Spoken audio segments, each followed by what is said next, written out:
Next scene में हम देखते हैं आइस ब्यूटी जो खाने की कोशिश कर रही थी मगर उसे समझ ही नहीं आ रहा था कि आखिर चॉपस्टिक कैसे पकड़ना है। सीईओ आइस ब्यूटी की सभी डिटेल निकलवा आता है। तब असिस्टेंट उसे बताता है कि आइस ब्यूटी को लैब से चुराया गया था ताकि उससे ज़्यादा कीमत में बेच सके। इसकी सुंदरता और काबिलियत को देखकर कोई भी ब्लैक मार्केट में इसके लिए हाई प्राइस देने के लिए तैयार है।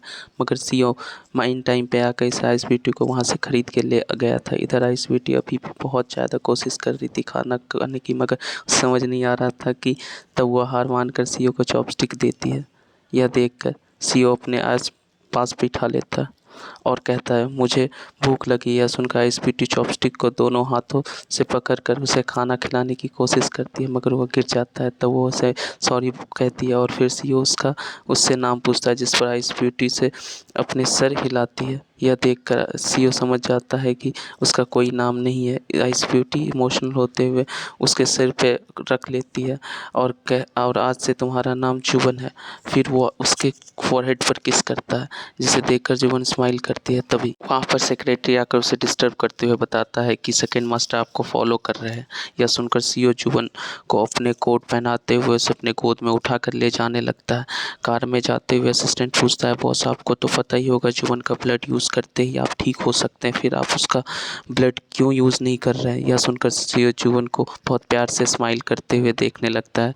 अभी तो बॉस इस लड़की से मिले ही हैं मगर फिर भी इसके लिए कितना ज़्यादा चेंज हो रहे हैं। अब हम सीईओ को देखते हैं कि जो जुबन को रूम में छोड़कर उसे वहां रुकने के लिए बोल कर वहाँ से चला जाता है। इसके बाद जुबन की स्माइल अचानक से गायब हो जाती है और उसके साथ वह कहती है कुछ लोग मुझे यहाँ पकड़ने के लिए आ रहे हैं। उसके साथ ही वह डोर ओपन करती है जहाँ कुछ लोग खड़े होते हैं जो जुबन को क्लोरोफॉर्म सूंघाकर बेहोश कर देते हैं।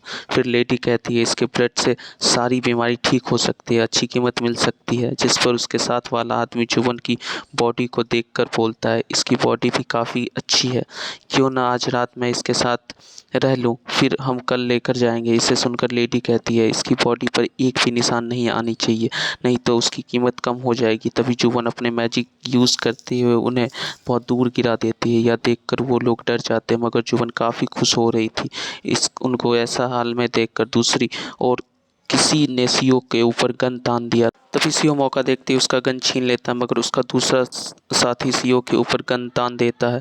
तभी वहाँ एक मास्क पहनी लड़की आकर सीईओ को बचा लेती है। सीईओ देखता ही रह जाता है। तभी वो असिस्टेंट से आकर बताता है कि यह काम किसी और का नहीं बल्कि उसके सेकंड मास्टर ने किया, हमें जल्द से जल्द यहाँ से निकलना चाहिए। सुनकर सीईओ उस मास्क वाली लड़की का हाथ पकड़कर उसके पास होटल में ले जाता है जहाँ असिस्टेंट जानने लगता है और कहता है कि मैं देख कर आता हूँ बाहर खतरा है या नहीं है। उसके जाने के बाद सीईओ मास्क वाली लड़की से पूछता है आखिर तुम कौन हो और तुमने मेरी जान क्यों बचाई। वह कहती है पहले तुमने मेरी जान बचाई थी और अब मैंने, हम दोनों का हिसाब बराबर हो गया। यह सुनकर सीईओ से सच बताने के लिए कहता है और तभी वह पर लोगों के आने की आवाज़ आती है जिससे सुनकर मास्क वाली लड़की उससे अपने पास खींचकर किस करने लगती है और कहती है मेरा कुछ लोग पीछा कर रहे हैं जो मुझे बेचना चाहते हैं, इसलिए मुझे तुम्हारी ज़रूरत पड़ेगी।